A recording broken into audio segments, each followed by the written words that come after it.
Hello and welcome to the FatBoss Guide to Gruul on Mythic difficulty in the Blackrock Foundry. Gruul. A fucking boring boss.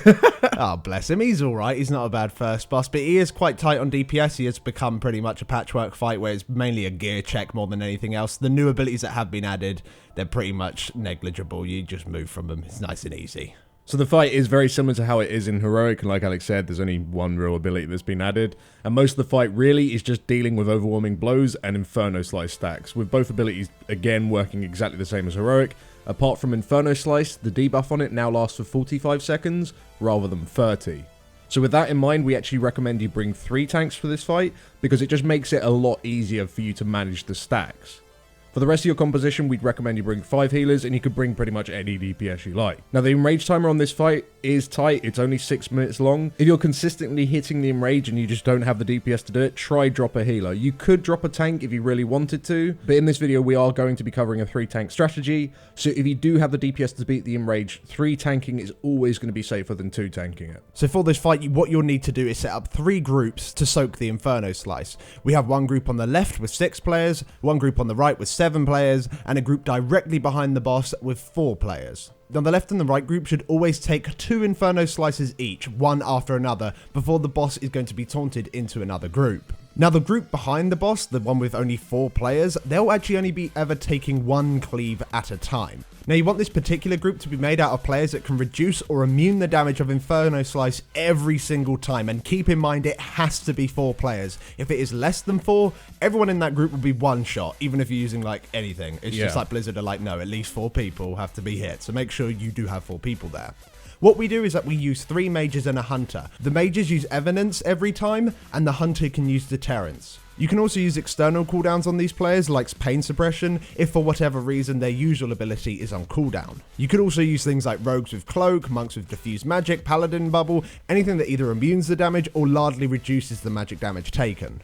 The reason we use mages is that they can do every single Inferno Slice on their own, and hunters can pretty much do every single one. You might have one downtime where they might need a Pain Suppression or something like that, but generally they can deterrence every single one. So to see this in action with the 3 tanks, you want Tank A to start with the boss, standing out of the group so the overwhelming blow stacks are only on him. Tank B will taunt the first Inferno Slice onto the left group, and then Tank A will immediately taunt it back.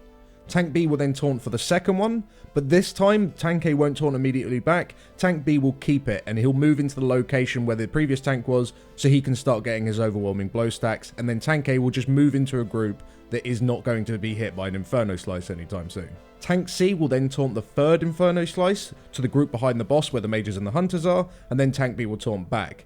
Tank C will then taunt the boss into the right hand group for the 4th slice, and will now keep the boss and move to the overwhelming blow spot. Tank A will then come into the picture and taunt for the 5th slice, and this time again it will be on the right hand group so they get their 2nd stack, which is actually the 1st stack on Tank A, and Tank C will taunt back. Tank A will then taunt the 6th slice onto the left hand group and keep it this time, and by the time he's now got the boss, his initial overwhelming blow stacks from the very start of the encounter would have dropped, and from this point you just repeat the fight. So Tank B will taunt the 7th slice onto the left group so they get their 2nd stack, which will be Tank B's 1st stack. Tank A will then taunt back again. Tank B will then taunt the 8th slice onto the back group, and then again it just repeats. Exactly, so you pretty much wanted to have 2 on the left group, 1 on the back group, 2 on the right group, 2 on the left group, 1 on the back group, and then just keep doing that round and round again, just making sure you taunt for 1 Inferno Slice, and then the tank who's initially taunted taunts back, and then when it's your 2nd Inferno Slice, you actually keep it. That's pretty much the baseline of it. Now, after the 9th slice, you're very likely to go into a destructive Rampage part where he's just doing loads of slams over and over again. When this does come in, your tanks do have a very large amount of time in which to drop their stacks. However, maybe Tank A stacks haven't dropped. Do not panic, just make it so Tank B will start the rotation. Or if it's even more fucked up, just make it so Tank C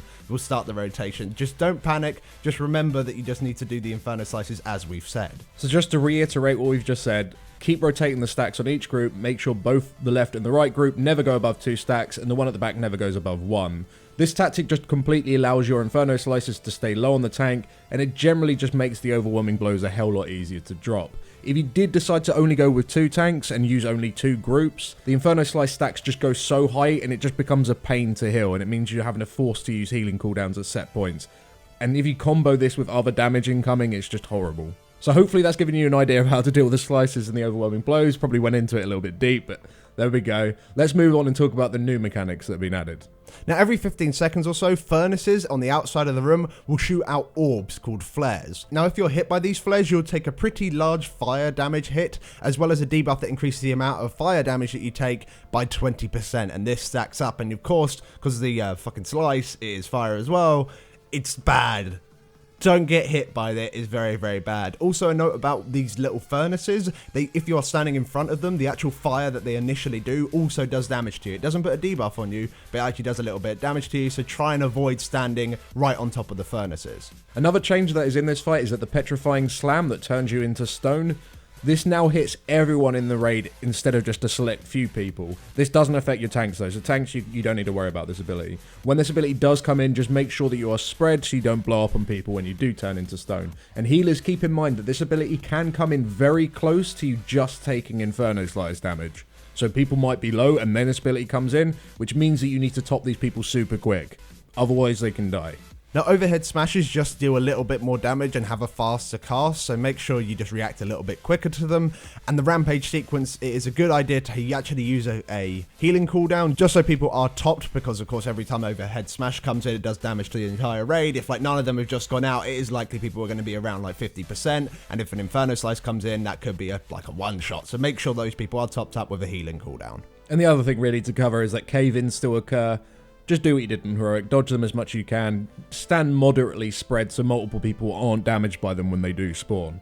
And that is more or less the encounter. You just need to be carried by your tanks. If you can have 3 tanks that actually understand to do, to take 2 stacks and where those stacks should be going on each group, as well as managing the overwhelming blow stacks at the exact same time, this fight is probably a bit of a joke, really. Yeah. Especially if you have the DPS for it. I mean, that's probably the hardest thing about it, is just having the damage. Yeah, definitely. You just got to pretty much hone in on your single target damage. And there are also a lot of different strats for this with terms of positioning the boss, like throwing him right next to the door so you don't have to deal with as many of the orbs, and it can make it a little bit weirder for Petrify. There is lots of different ways, so do experiment if you are struggling, because there is hundreds of different ways of doing with this boss, but this way is kind of like the standard way, and then you can kind of add your own personal touch on top. So either way, we hope this guide helped you out, and of course if it did, make sure you do give us a like, it helps us out a lot. And if you'd like to see any of our other Mythic Blackrock Foundry guides, make sure you do click up on the annotations you see on your screen now, and it will take you straight to those videos. Thanks for watching. Thank you.